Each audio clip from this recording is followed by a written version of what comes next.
What's going on, everybody? It's Jeff here. Welcome back to the channel. In this video, we're going to be talking about GameStop and AMC.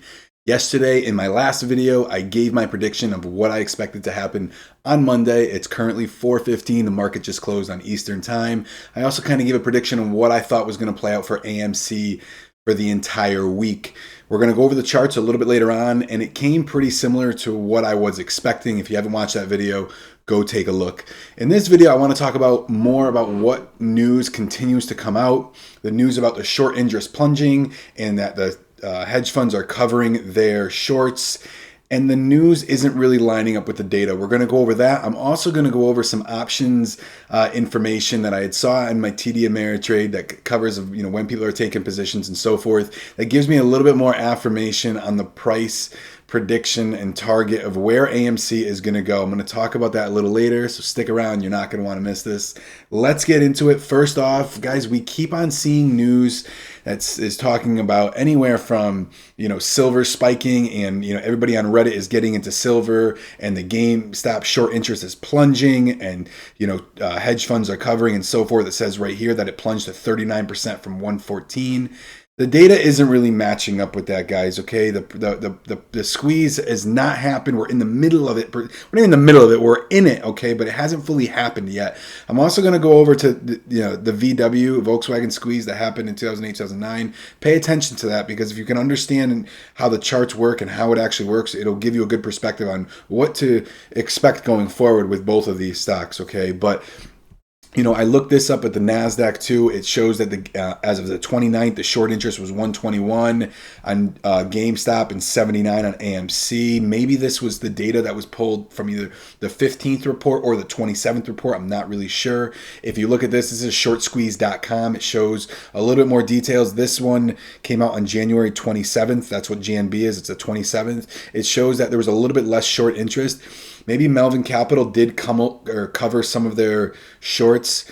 However, like I said, it's a very, very small percentage, and the float percentage might not be as high as 21, but it's definitely 121, but it's higher than 100 still, okay? This article came out from CNBC saying GameStop short sellers are still not surrendering despite the nearly $20 billion in losses this month. It says short selling hedge funds have suffered a mark-to-market loss of almost $20 billion this year on the brick-and-mortar video game retailer GameStop. Guys, if you don't know what mark-to-market loss is, basically it's a loss that is generated through an accounting entry rather than the actual sale of a security, okay? So put that into terms relative to us as the retail investors, it's basically an unrealized loss. For example, when I buy 100 shares of a stock that's $100, I have $10,000 invested, it goes down $2, I am currently sitting at a loss of $200 on my position. However, it is unrealized, okay? It's not a realized loss. And the difference is because technically it's not counted as a loss until you sell. All right. So what that kind of says to me is this is just a numbers game. They haven't yet sold out, okay? We dive into this article a little bit deeper. It says still short sellers mostly are holding onto their bearish positions, or they are being replaced by new hedge funds willing to bet against the stock. Just think about it. If this stock, I said it in my last video, if it was enticing at 40 to be shorted, it's going to be way more enticing at 300. Now it's probably sitting at about 225, okay? Scroll down a little bit further. This was an S3 Partners managing director. He's very popular on Twitter. I keep hearing that most of the GME shorts have covered. Totally untrue. This one sparked my interest even a little bit more, guys, okay? The borrow fee on the GameStop stop, or the cost to borrow shares for the positions of purpose of selling them short, jumped from 29 to 50% on new short positions, okay? What that means is when you go to borrow a stock to short it, you have to pay interest on the number of shares that you are borrowing from them, okay? It jumped to 29.32% on existing shorts and 50% of new shorts. So either these hedge funds are taking out new shorts expecting it to go down even farther, okay, or they're still holding on to their existing shorts. If most of the shorts had covered, we would not be seeing a stock borrow rates at these higher levels. By now, you would be able to borrow GME stock at a single-digit level due to an increase in the lendable stock loan.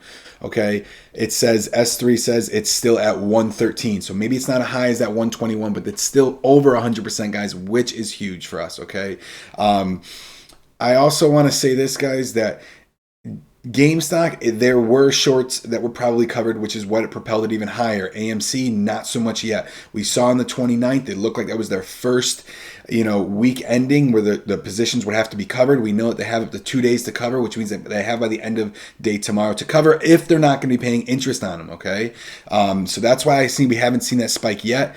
If you look at what my prediction on AMC this morning was pretty much exactly what I said in my last video. I expected to open higher. I actually did take a pretty good sized position on this. I spoke about it last time that I wasn't sure. I've always been a fundamental and mechanical trader. However, I've seen some interest on this. I did not sell any of my current positions. I just added to this, okay? I talked about what I expected pre-market. I expected it to launch a little bit higher at the open and sell off, maybe not as much, but I did expect a bigger return.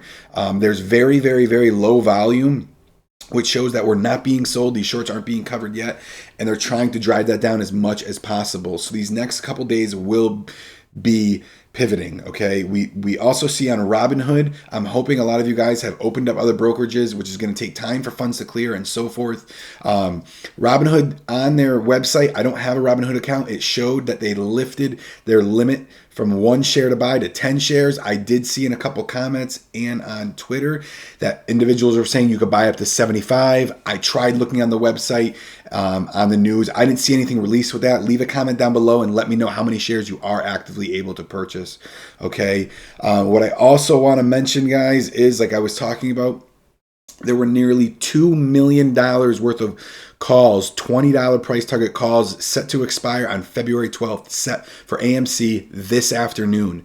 That's big. That's a lot of amount. It was of their, I think, 3 or 4 separate calls simultaneously, one right after another, which says to me it's probably the same individual institution that is setting these calls. It's at a $20 price target. That's much higher. People are going to continue, retail investors are going to continue to end up buying. I don't see them selling. Everybody's holding those diamond hands, holding them strong. I can see this as the shorts begin to cover. They don't want to see another scenario of GameStop, of this running to 200 and them really, really having a huge difference. So I can see them starting to cover. I also want to point out what I mentioned at the start of the video, guys, was the Volkswagen squeeze. This is an article written by FT.com, Financial Times. Please look it up. It's very in-depth. It goes a little bit more about the companies and Porsche and so forth. But what I really wanted to highlight is what to look at, okay? Mentioning these charts, and this one chart as I scroll down, hang on, get more specific about what happened in their squeeze. You saw it come up here, come up. It was an insane sell-off, almost back to the normal marks, which means GameStop looks like this would go down to the 40. We know the interest, it was at a $5 stock. The interest rose up to 40 until it really, really took a hike before it short squeezed, okay? Now, guys, this is over 2008 to 2009, so it's a long period of time. So it looks like the sell-off probably was close to, I don't think it was another chart, but it was probably close to a few weeks before it really, really took that 1 week spike. So, guys, be patient, hang tight into it. Right now, like I said, GameStop continued to sell off even further. I expected it to open higher, and the sell-off kind of just continued. There's a lot of day traders on these positions, guys, that are not looking to hold this at all. They don't care whether their shorts have to cover, whether, there's a whole side of the retail investors that really want to stick it to the hedge funds. They don't really care. They're the day traders, and that's what they do. They're going to continue to move this stock. But that's it for this video, guys. I did take a good size position. I'm going to wait for it to clear, and I will reveal that.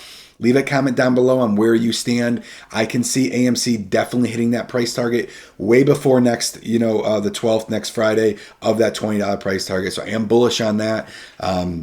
Leave a comment down below. Let me know how you're holding, and consider subscribing. Appreciate you joining the family, guys. I'll see you in the next one.